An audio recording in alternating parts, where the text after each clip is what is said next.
It's a great honor to welcome David Hunt, the Research Director at the Aristotle Foundation, and Matthew Lau, Senior Fellow at the same foundation, on this program. They recently collaborated on a research study titled Poverty and Race in Canada, Facts About Race, Discrimination, and the Poor. Um, I personally wrote an article a long time ago about Ibram X. Kendi, and David Hunt had find it reasonable to put the article in the Aristotle Foundation website as a preface to the study itself. So that is how I came to know the study and the authors behind it. So without further ado, David Hunt and Matt Lau, welcome to the program. Thank you. Yes, thanks for having us, John. Okay, so yeah, let's begin by talking about Mr. Anti-Racism himself, Ibram X. Kendi. I know that recently there's been sort of a reckoning of his ideas and his works, mostly stemming from how he ran the anti-racism program at his home university, right, Boston University, and how it's been, I think, incompetently run and all that. So I wonder, is this reckoning, according to your perspectives, long overdue, or is it, well, due?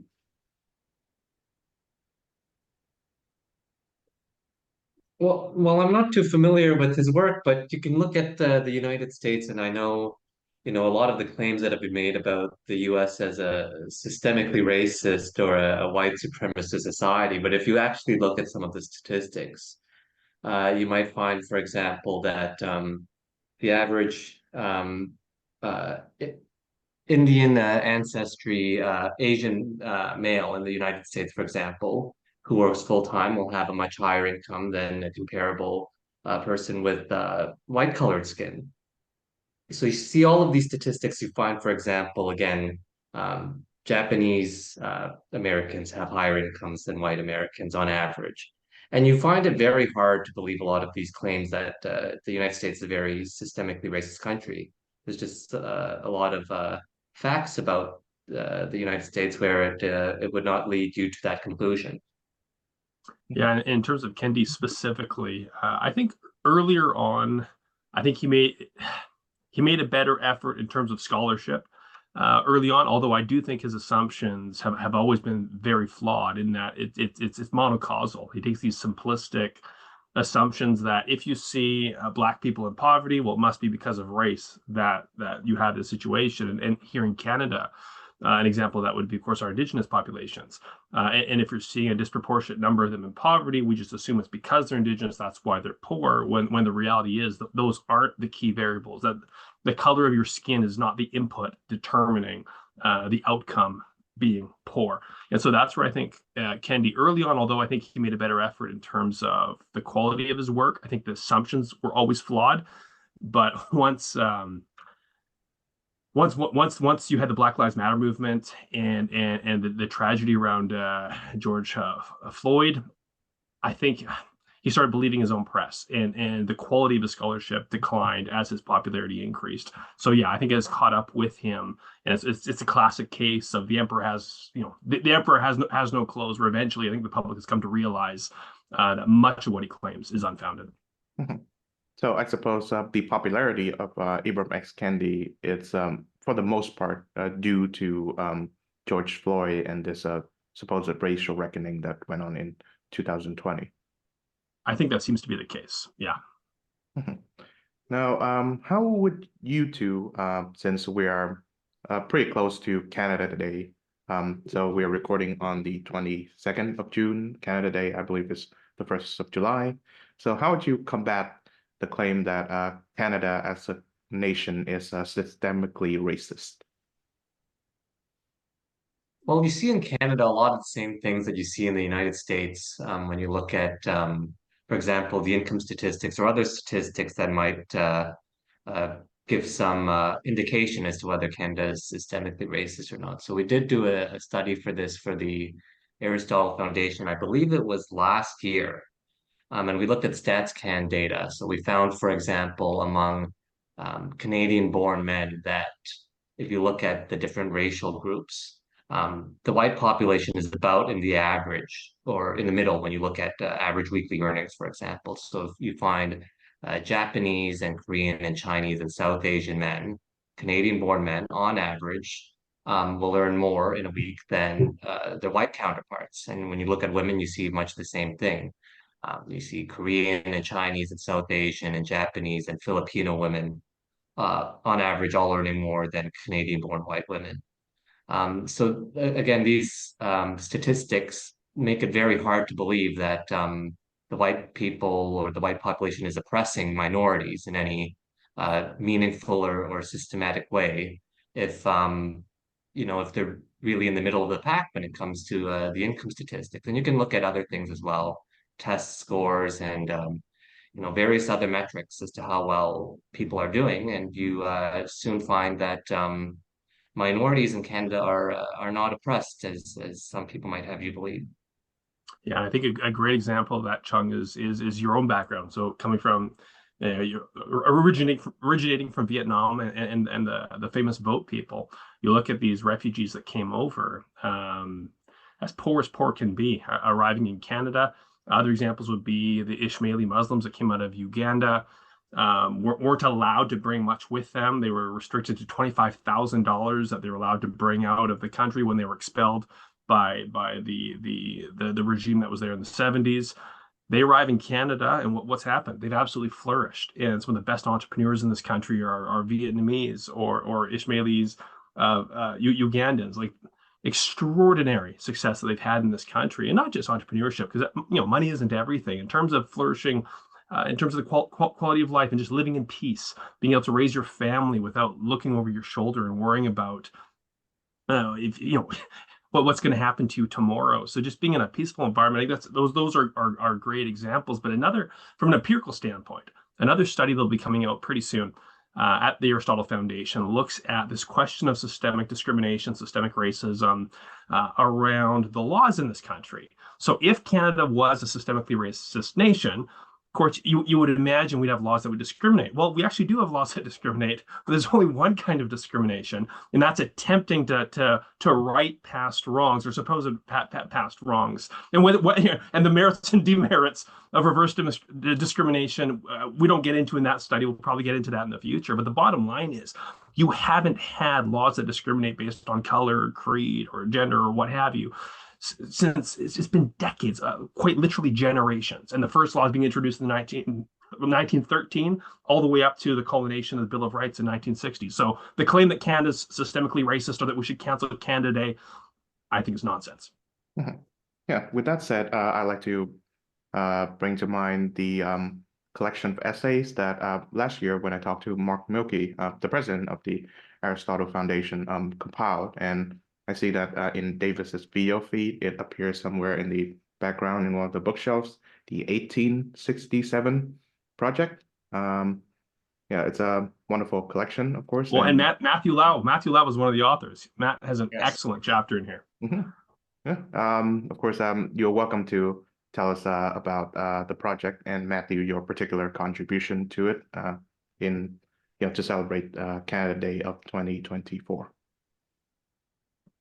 Yeah, so the project had, I think it was about 20 different authors, going over everything from history and John A. Macdonald to the present day. And my chapter was on systemic discrimination in Canada, and it looked at very much the same things that we have just talked about. So, for example, if you look at income, that we have lots of minority groups that are flourishing and doing better than the white population. If you look at educational attainment, and the rate at which people are able to achieve bachelor's degrees, for example, you again find lots of minority groups who are flourishing. Um, Another thing that we tried to debunk in that chapter is this myth that if you see two groups of people and they have different outcomes, that discrimination is really the cause of that. And there's really no evidence that is the case. So, for example, you might see, um, let's just take a very simple example. A lot of players in the NBA are Black, but that doesn't mean that that the NBA discriminates against Chinese people just because Chinese people are underrepresented in the NBA. right? The other example that I like to give is uh, for the last 100 years in Canada, women have had a longer life expectancy than men.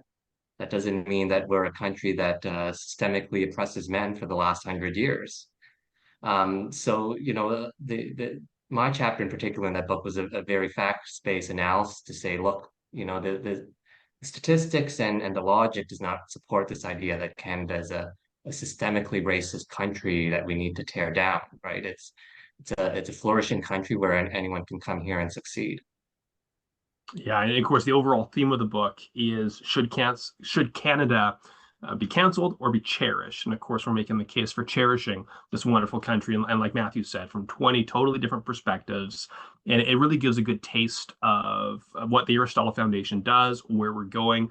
In that, you have chapters like Matthew's, where it's all data driven.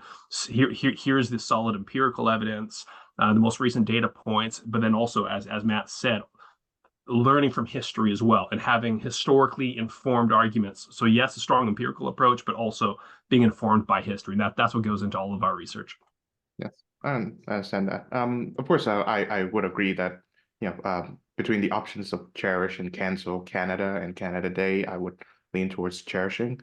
However, I think if I were to play devil's advocate, I would say that if Canada has, as a nation, has enacted policies and actions that disfavor certain minority groups. You think of the Chinese head tax, for example, or the Komagata Maru incident that barred Indians from arriving into Vancouver.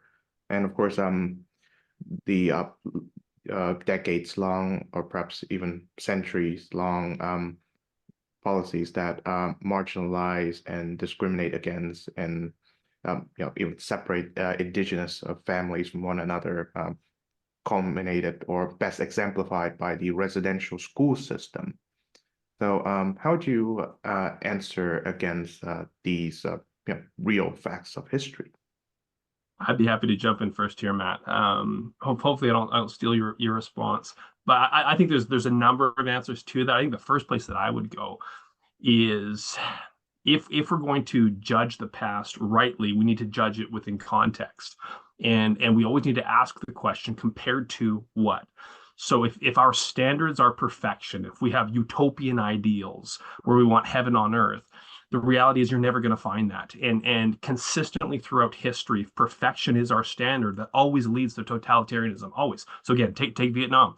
Where you had a communist regime, which communism is based on utopian ideals. Whereas if we live in reality and say, hey, yes, societies are flawed because each individual is flawed, so no society is going to be perfect. So we can't hold ourselves to a perfect standard. If you compare Canada to its peers at any moment in history, Canada stands out. It really does, which is why for our entire history, people from all over the world have been trying to move here and want to live here because compared to others, again, we're not perfect, and most certainly, I think we haven't rectified all of those issues, but we've rectified many of them. And again, look at judge Canada in context, and then also too the fact that we no longer have a Chinese head tax speaks to who we are as a nation. The fact that a shockingly large share of Indigenous Canadians want to keep the Indian Act because it's been so thoroughly reformed that it now gives them considerable privileges. That actually speaks well for Canada. The fact we're not still in the 19th century and the early 20th century with these racist policies. We have learned, we have made incremental progress, and we need to continue making incremental progress. Matthew. Yeah, I agree with your point. We always have to ask ourselves, as opposed to what, we're not we're not looking at Canada in the past and saying, as opposed to a perfect civilization, we're looking at Canada as opposed to other countries. And I again agree with your point that Canada measures up very well. Certainly a lot of horrible things have gone on in the past, as in there's a lot of things today that are not ideal, but that doesn't mean we need to go and cancel everything and throw everything out. There's still lots more to be celebrated than there is to be ashamed of. And one final comment, piggybacking on Matthew, that made me think of an article that Roger Scruton wrote years back. Brilliant scholar who's now passed away from England. And a point that he makes, borrowing from Edmund Burke, is that institutions are incredibly difficult to establish, and societies take generations, centuries to form. And it's very easy to tear down, very easy to tear down and destroy institutions, to destroy societies. We can look at conquest after conquest throughout history where civilizations have been destroyed. But to build up a civilization is extraordinarily difficult. So his point, and this is Edmund Burke's point in response to the French Revolution, where the French Revolution wanted to cancel everything, start at year zero. It's like, hold on a second, guys. Yes, the current institutions we have are flawed because there's flawed people involved in running them. But let's reform those institutions where we see wrongs in Canada. And as Matthew says, wrongs today, we're definitely not a perfect society today, far from it. Where we see those wrongs, where we see injustices, let's make those things right. But let's certainly not tear down and cancel those institutions, because frankly, you destroyed them. What are you going to be left with? It's barbarism, not civilization. Yes, when it comes to Sir Roger, you're preaching to the converted. I've dedicated one episode of this podcast to the great Sir Roger, and in this city where I'm living in, Budapest, there are 3 cafes that are named after Roger Scruton, and No with way. things of the Scruton estate. So Okay, I didn't know that. yeah, it's he has a really large following in Hungary. I believe the first like head of state to visit his funeral after he passed away was the current prime minister, Orban Viktor. Okay, that is fascinating. Wow. Yes, it is. Yeah, so you've mentioned institutions and Edmund Burke, and once again, when it comes to Burke, you're preaching to the converted. Such a wonderful British gentleman and thinker. So what are the institutions of Canadian life and society and politics do you believe are worth preserving? Well, there are many. Let's just start with the basics, and whether they're institutions or whether they're first principles. Again, we can argue about that, but basic things like the rule of law, that should not be taken for granted, and that is exceptionally rare throughout history. Equality under the law. Now, that again is imperfect in Canada, especially since the introduction of the Charter, and that's a conversation for another day. And we do have a paper coming out on that, where there are forms of protected discrimination in this country. But as a general rule, you have due process, and for the most part, you have equality under the law. That should not be taken for granted. Historically, that is extraordinarily rare. Individual rights, so not judging people tribally, where because you're a member of X group, I condemn you outright, instead of judging people, as Martin Luther King Jr. says, on the color, on the conduct of their character, not the color of their skin. Although I would argue in many cases we're losing that, and that's what we're fighting. We're fighting to uphold. But that's what Canada was founded on, and the democratic institutions we have, the constitutional foundation that we have, we really should not take for granted. And that's just the tip of the iceberg. But I'll let Matthew jump in. Yeah, certainly the rule of law, property rights. We have a relatively high level of economic freedom despite some reverses in recent years. I always go back to the question, as opposed to what, right? If you look at, even though, Canada, as I said, has declined in some ways in recent years. And if you look at the level of which we have economic freedom, or even freedom in other areas. But we're still a country with a relatively high level of prosperity, a relatively high level of freedom. I think if you look at any kind of flourishing society, you have to have the rule of law, you have to have private property, you have to have an economic system that is largely driven by capitalism and freedom, as opposed to state-controlled industries, and that's still generally what we have in Canada today. Yes, free political institutions, free economic institutions, and everything else is downstream from that. With the arguable exception of religious freedom, I'd argue that one actually does come first, and historically it does too. You have to have the freedom to believe what you want to believe, and if you're going to practice business in freedom, and if you're going to go to the polls in freedom, there's some first things that come first. But yeah, economic institutions, political institutions, why nations fail.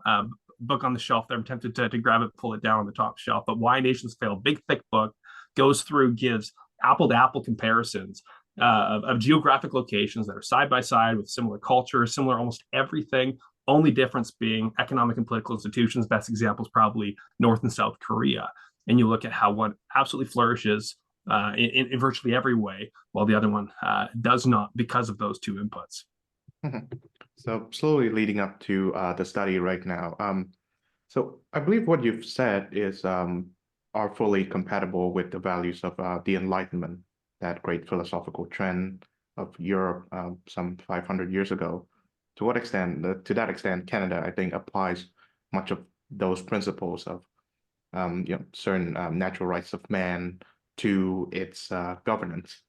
So why do you believe that, I guess, focusing on race when it comes to politics, especially anti-poverty policies, repudiate this Enlightenment-based legacy? Well, I think we should focus on people as individuals, and race really doesn't have much to do with poverty. This is not, again, a case of living in a country that systemically holds down one race and keeps them poor. We have nothing like that in Canada at all. So if you go to our study, for example, you will find that there are disparities between races when it comes to poverty. So, for example, the Black population is more likely to experience poverty than the average Canadian as a whole, or on average. Now, when you talk about anti-poverty policies, one thing we find in our study, for example, is that um, if depending on what measure of poverty you want to use, about 11 to 15% of Black Canadians will experience poverty. Now, if you have an anti-poverty program where you try to help people on the basis of they are Black as opposed to on the basis of they're poor, well, then 85 to 90% of the people that you're trying to help are not poor. How is that an anti-poverty policy? And if you look at it the other way, even if Black people are more likely on average to be poor, only about 6% of poor population in Canada is Black because there are relatively few people compared to the whole population that are Black. So, when you have a program that tries to help people on the basis of their race, and you target it towards the Black population, you're ignoring about 94 or 95% of the people in Canada who are poor. So just one factor that we brought up in our study is that you try to substitute race instead of poverty, and you're not going to help people who are poor. It's just a very bad way to go about it. Yes, and of course the question of what leads to flourishing, and of course the question that government is to answer is what is just, right? Because why does government exist for the sake of justice? Well, how do you realize justice? It's by treating people based on merit, and again as individuals, as exactly as Matthew said. So to judge somebody based on their skin color, well, that's injustice by definition because you can't control that. That's beyond your control.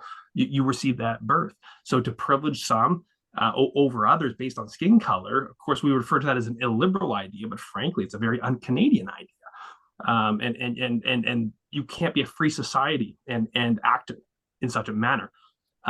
So now, did those ideas come from the Enlightenment? No, they're on pushback. And in terms of what we call the Enlightenment, that too, because there's scholars within the Enlightenment, like Rousseau, that frankly is at the root of many of the troubles we're experiencing. I mean, the illiberal ideas, because anytime you go too far to the extreme, you go full circle and arrive at totalitarianism by other means. But guys like Rousseau, who were key guys in the Enlightenment, of course, his ideas led to the French Revolution, which is very similar to the cancel culture we have today. So again, it depends by what we define as Enlightenment. If we're referring to Adam Smith and Edmund Burke, yes, two thumbs up. But Rousseau and others like him, Hobbes would fall into that camp as well, of course, who I would push back against many of their ideas. Mm-hmm. Of course, when it comes to the French Enlightenment, there are other figures of note. Of course, Montesquieu and yes, I suppose Tocqueville. They are of note, but of course, many of the philosophers of that era, they have a specific hostility to the reigning authority, as well as I'll say an almost naive belief in the power of reason. So, to that sense, they go too far.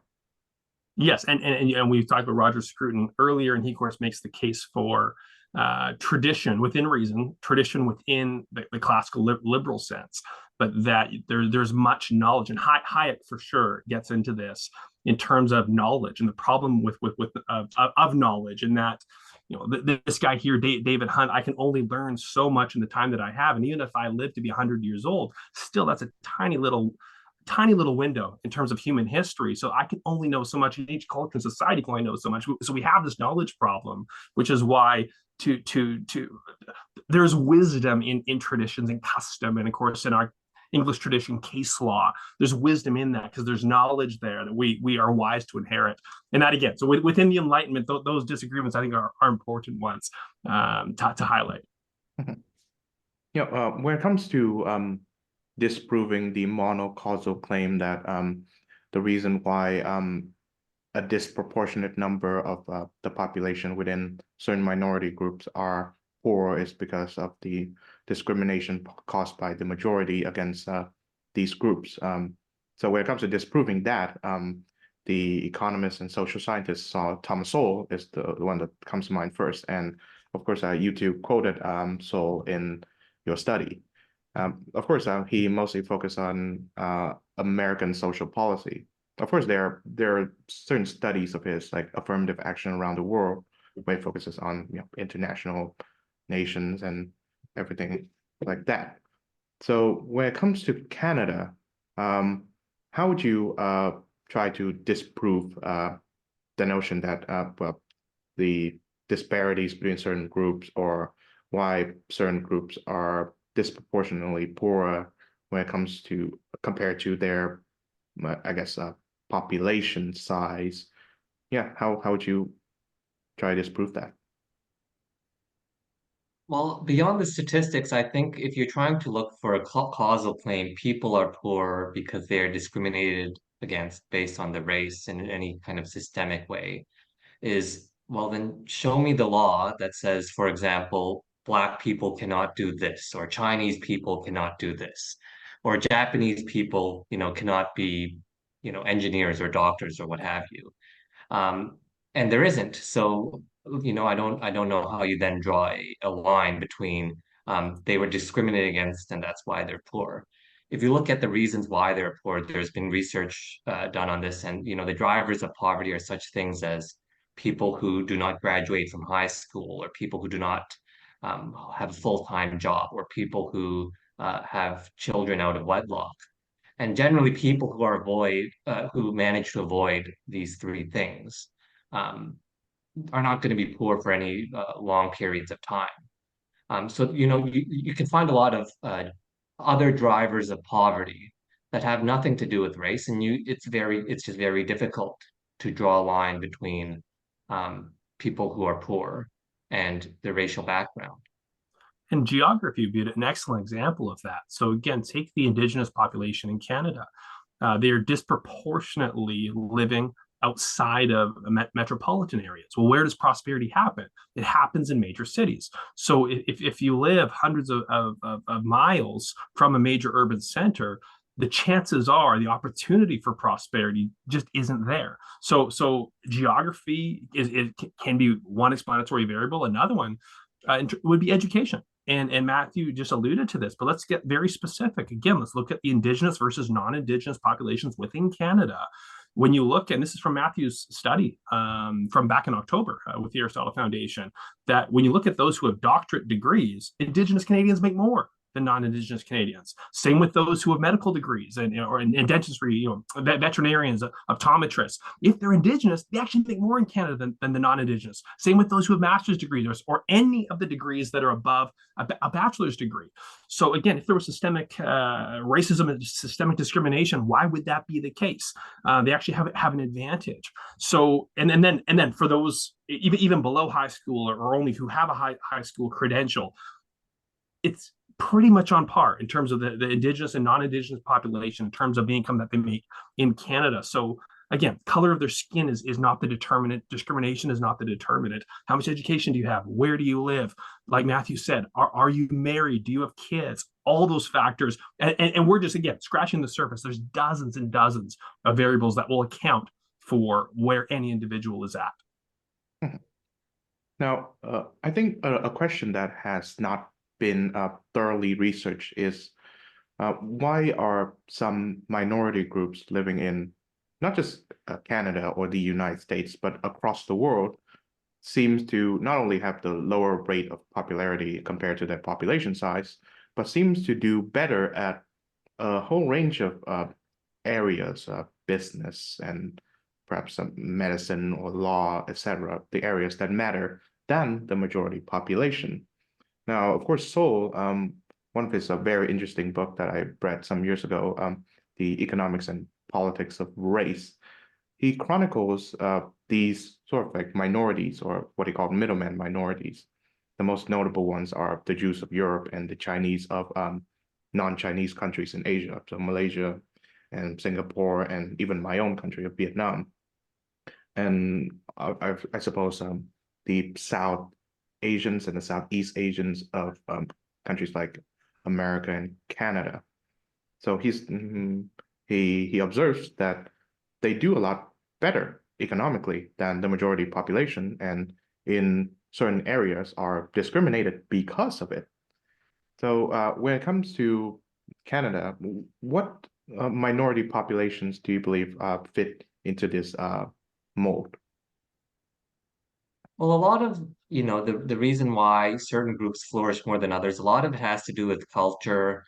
A lot of it has to do with preferences. A lot of it has to do with, for example, the degree to which education is valued. Um, I would come back to, one of the things that is often overlooked is that different people define success in different ways. People have different preferences. I'll give you an example. And you mentioned Thomas Sowell, so this is actually one of his examples is if you look at the National Hockey League, there's more NHL players from Sweden than from California, even though California is about, 4 times the size and Sweden's on another continent. Well, how come, the NHL has so much more Swedish players than Californian players? And it's just, well, Swedish people like to play hockey more. They're in a colder climate. It has nothing to do with discrimination, against Californians or somehow the NHL has this inordinate affinity for Swedes. It's just different people like to do different things. They live in different places, and there's no reason to expect that all different groups of people are gonna end up the same in absence of discrimination. So it's really just a wide range of factors, everything from culture and preference to geography, as David mentioned, and many other things besides. Yeah, culture was also what I was going to say. Glad you went first, Matthew. Um, but I would add one layer more to that. In that, yes, culture, but if we're looking at economic prosperity and Chung, if I'm not mistaken, those examples that you gave, they all prosper economically and financially more so than the average in the various countries where they are, these diaspora populations.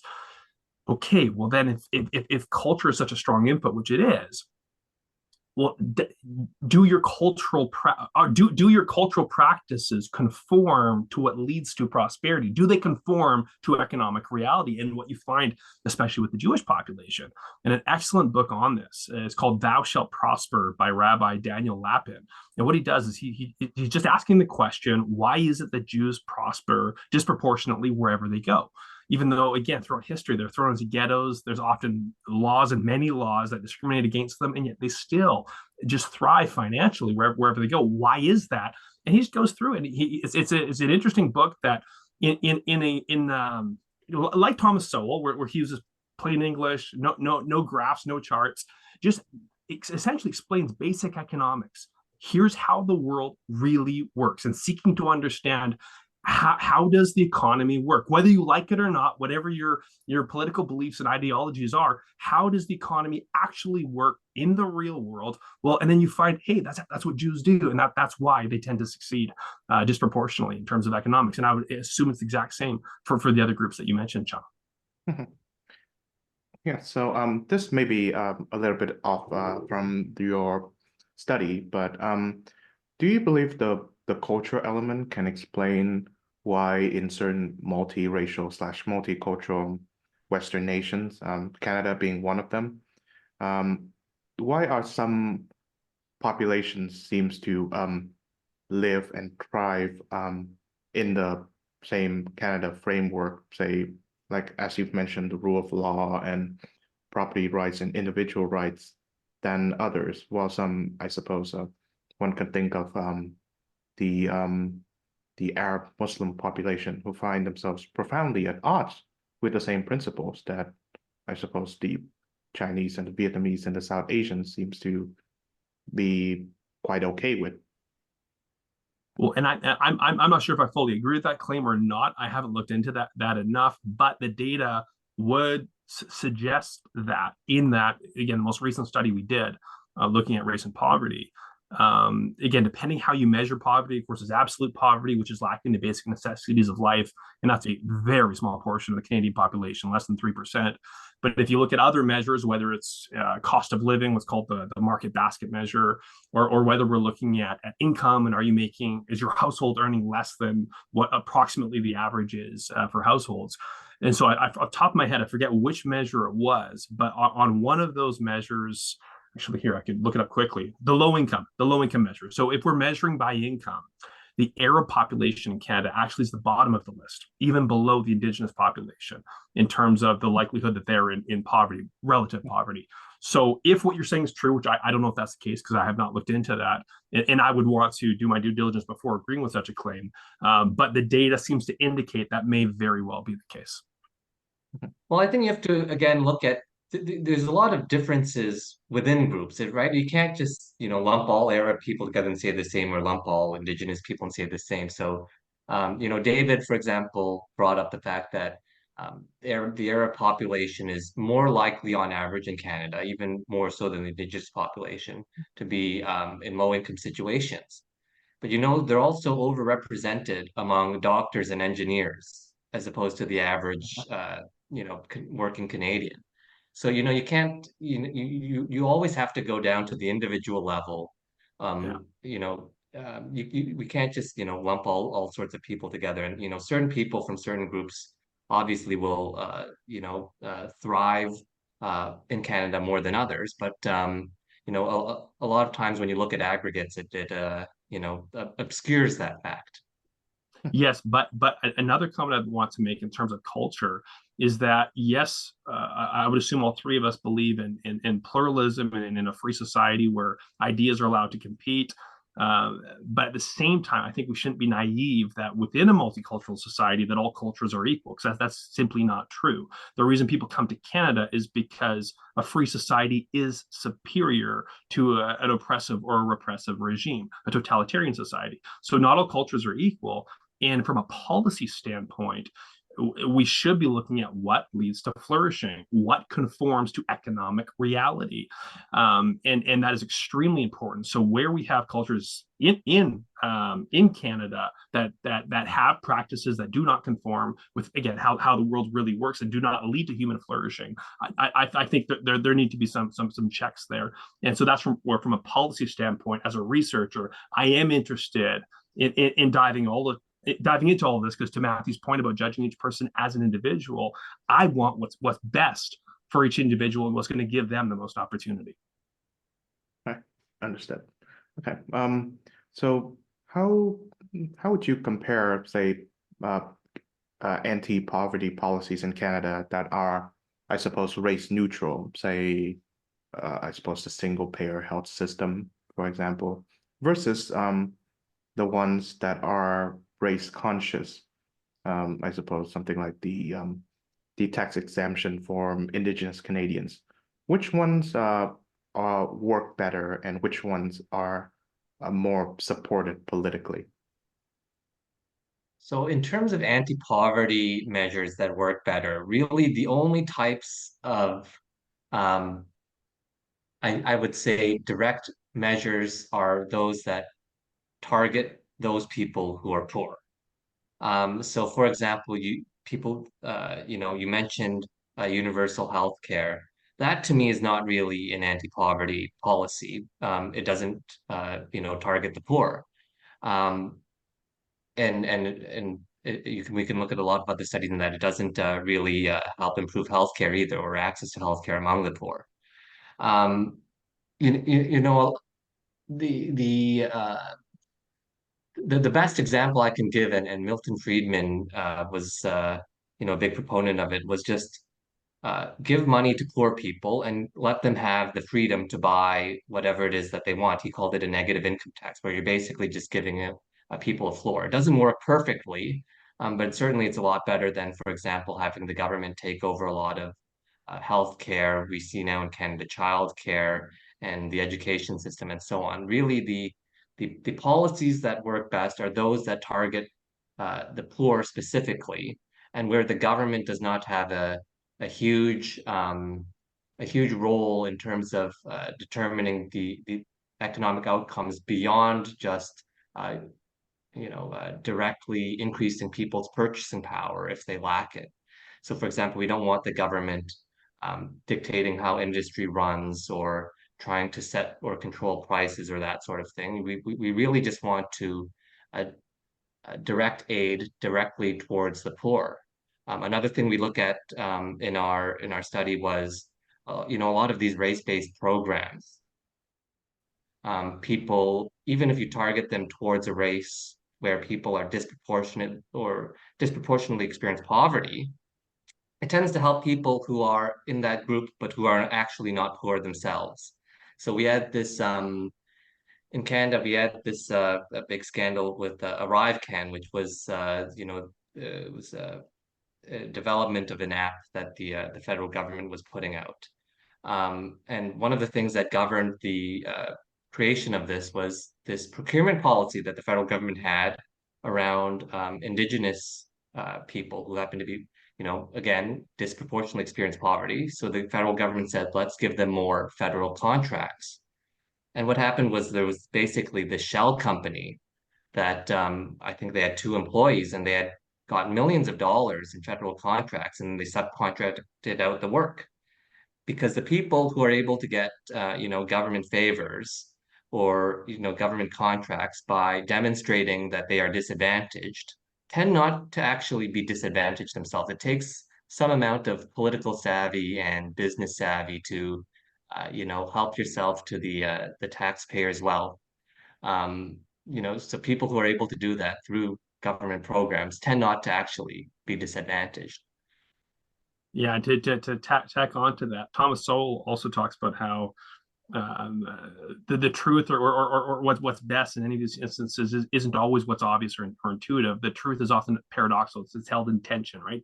Two things that seem like they're opposing, if held in tension, is true. So in terms of poverty relief, yes, 100% agree with Matthew that if we're going to have anti-poverty measures, they need to be based on financial criteria and be targeted directly to those who are actually poor to provide relief. But I would go one step further and say indirect approaches may actually be the most effective. In that, so again, what we introduced in the study or referred to in the study is what's called, Matthew referred to this earlier, the success sequence, where if you finish high school, get a full-time job, get married, have kids, do it in that order. In the United States, 97% chance you won't be in poverty if you follow that sequence. In Canada, it's 99% chance, over 99% chance you won't be in poverty if you follow that success sequence. But in order to have a thriving family, frankly, you actually need limited government. And the larger the government is, the fewer healthy families you're going to have because you have substitution effects and government ends up crowding out the family. And you've seen this very particularly with the African-American community in the United States. With the introduction of the welfare state in the 1960s and the so-called Great Society that Lyndon B. Johnson introduced, you have had the crowding out of the family, because if you're the temptation to go to government for to go to the government to have your needs met, that temptation is very real, and there's a very strong correlation and possibly a causal relationship with the expansion of government and the destruction of family. And if we want to see poverty mitigated and ultimately eliminated, although you'll never completely fully eliminate poverty, especially in a free society, but having the most opportunity for the most people and be able to provide for the needs of those who are truly poor, for that to happen, You need a society with robust families and with healthy families, and where that success sequence and getting on that success sequence or yellow brick road, so to speak, to make that as easy as possible and have as few barriers to healthy families as possible. And the larger the government is and the more government solutions that there are, the less likely it is that that's going to happen because of the crowding out effects. Well, to respond to Matthew's point, I do read in the Quarterly City Journal of the Manhattan Institute in the U.S. about similar policies or initiatives set by either the state or the federal government to provide federal contracts to businesses that are claiming to be Black owned or Black run, but there are no bidding clauses or set asides. The number goes to like hundreds of millions of dollars. But of course, these privileges and benefits easily gets taken advantage of because there are companies that claim to be Black owned or Black run. They only have like one or two Black employees in the executive position, but for the most part, they are run by, I suppose, whites or non-Black people. So there are similarities between the United States and Canada when it comes to this sort of government policy going wrong. Now, in response to David, when it comes to anti-poverty policies that are race neutral, so to speak, I think you can go either way. One is you provide more freedom or economic freedom in the form of economic opportunities to the poor and the non-poor alike, so they can take advantage of it and they can work themselves towards either middle class status or further levels of wealth. Or, as you've mentioned, you can go the Lyndon Johnson war on poverty route, and you make government more active in the provision of, say, welfare and subsidies to the poor. I can think of things like Medicare or the food stamps program. And it appears to me that you've mentioned you seem to prefer the more economic opportunity / freedom route rather than the government providing welfare route. So, Well, and there's an excellent talk that Charles Murray gave not too long ago, brilliant sociologist in the States. And this is for sure available on YouTube. I think there's actually multiple recordings of it. But he gives just a very personal anecdote in that if his neighbor were to ask him for money because they've fallen on hard times, he would not hesitate to help them out. Same thing if it was a family member, or even for that matter, like he knows most of the people in his immediate neighborhood, so there's someone down the street, whatnot, he'd help them out. And I can relate to that. I know most of the people in my immediate community, and yeah, they fell on hard times without hesitation. I'm going to help them out. Okay, well, as soon as if the person was from a few blocks over, well, maybe I don't know them, but I can ask somebody, are they really in hard times? Because I don't want to be made a fool of. Someone's asking me for money. Well, again, through the grapevine, I can pretty quickly figure out, no, they need help. Okay, I'll help them. But the further and further away that we get, and the less likely that I'm going to give money because there isn't that connection. So if government from on high supposedly is always stepping in to help every poor person, it's disincentivizing my helping those poor people. And frankly, for the sake of the community, it's actually very healthy for David to help the poor because it does something to David. When David takes his own hard-earned dollars and gives it to someone else who's in need, something happens to me in a very good way. It's not just providing the material needs for that person. So by the government stepping into that role, not only like essentially what you're doing, the point Charles makes is you're essentially destroying the community because the lack of charity is what ends up being the end product, and people don't merely have material needs. People are there's much more to us as people than just mere physical survival, and the importance of community. And when the government comes in and becomes the nanny, communities suffer as a result. So no, we don't want any poor people falling through the cracks, and I would never advocate for that. We want to help the poor. There should be poverty reduction measures, but the emphasis needs to be, and how we structure our policy needs to be in such a way that we're mitigating the unintended consequences and focusing on how are we strengthening communities and truly helping people in the best way possible, not just grabbing Yeah, votes from particular cohorts.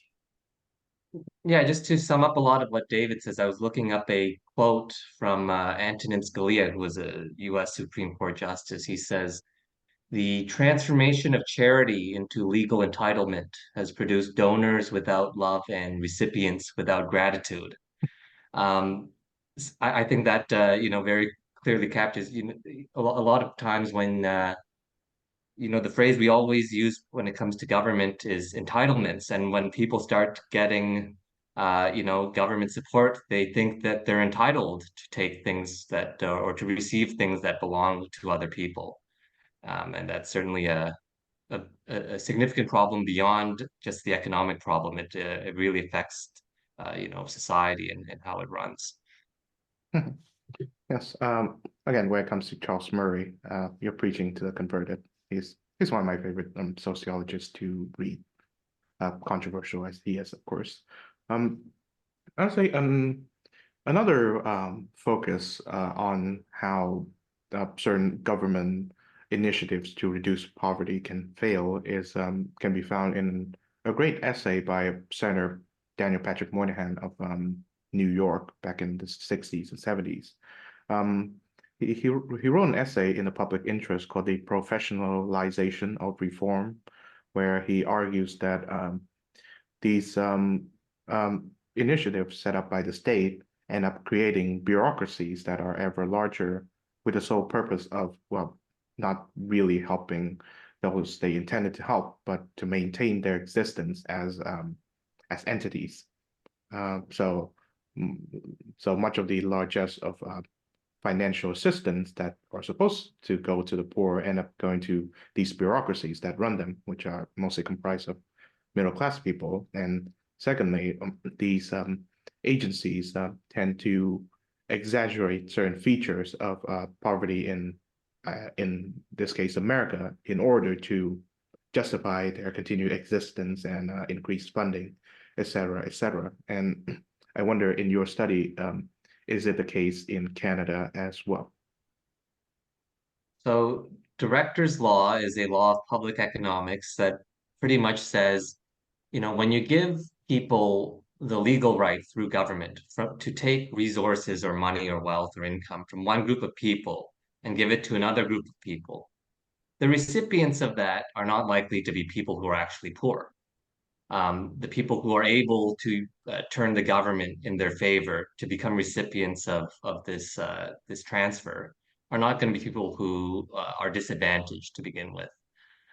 So the upshot of director's law is basically that most government programs help the people in the middle who have the most political power at the expense of the very rich who have the money to be taken away by the state, and at the expense of the poor who have no political power. And I think that's a general observation that whether it's in Canada or in the United States or anywhere else. You also mentioned Moynihan's report, so I would bring up, the rate of Black poverty reduction in the United States was a lot faster before all these welfare programs had been brought in. And even though Black poverty had reduced, while these welfare programs were in, it reduced at a much slower rate than previously, which again just points to the fact that these programs tend to not do much good. It tends to help, as I said, people who have political power, people who are not poor, as opposed to actually helping the disadvantaged. Yeah, and of course, there's that old saying, I forget who it's originally coined from, but the bureaucracy is expanding to meet the needs of the expanding bureaucracy. And it's the nature of bureaucracy, as exactly as you pointed out, Chung, is to keep growing and moving beyond just the poverty conversation. Like it's wherever you see bureaucracy. A field where I've done a lot of research is in the field of education.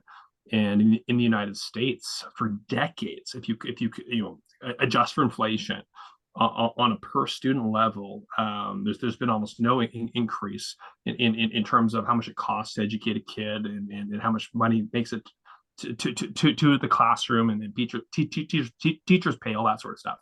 But the cost from the taxpayer perspective has skyrocketed and steadily. And why is that? Because you got this bloating administrative class where the amount of administrative jobs and the remuneration in those jobs just keeps growing. Where states now cost $18,000 per student is what taxpayers pay. Imagine if you took $18,000, what you could do, what parents could do with that money for their kids. So that's one example of so many, and applies across the board. A study back when I was at the Fraser Institute years back, remember Charles Lamam did a study looking at every government program over about a 20 or 25 year period. They're all the federal programs, and looked merely at what are the objectives that they've set, and did they even meet those objectives? And he couldn't find a single program that had met those objectives, and it all went over budget, spent all this money. And it's, again, the nature of an administrative state is it's extraordinarily inefficient. So if we want to help the poor, why would we have more and more government programs? It's going to help the bureaucrats who are working those jobs. Okay. So I'd like to end on this note. The conversation around race-based affirmative action reached something of a fever pitch in the United States with that Supreme Court case. So these just concern admissions into universities. I mean, the way I see it, that framework of race-based affirmative action combines two of my least favorite things, which is racial discrimination and the bureaucracy. So there we go. But nevertheless, there is a certain case to be made for providing an extra support or advantages to those who are, I suppose, the truly disadvantaged. Say, like I said, poor people, as well as people who have certain disabilities to work certain jobs and be admitted into positions in universities and colleges, etc. How would you propose such a scheme in Canada? Again, it's help them because they are poor, or help them because they are disabled, and as opposed to help them because they belong to a group that disproportionately experiences poverty. We go back to the other example that we brought up earlier, where a lot of people with an Arab background are more likely to experience poverty than average, but Arabs are also overrepresented among doctors and engineers. So you try to help, try to put in a program that helps the poor, and you target it based on race. You're going to end up helping a lot of doctors and engineers who don't actually need help. So target it towards the poor or the disadvantaged or the disabled, or specifically the individuals that you want to help. Well said, Matthew. And stay tuned for another Aristotle Foundation study that'll be coming out in the next few months. Looks at kind of the case, the Supreme Court case in the states that you just referred to, Chung. We kind of look at in Canada, how does that apply, or does that apply? Do we have equal treatment under the law, or is unequal treatment enshrined in our charter? So stay tuned for that. That study will be coming out shortly. I don't want to give away the answer. You got to read the study when it comes out. Okay, well, I look forward to it. So once again, David Hunt and Matthew Lau of the Aristotle Foundation, thank you very much once again for joining the show. Hey, thanks for having us.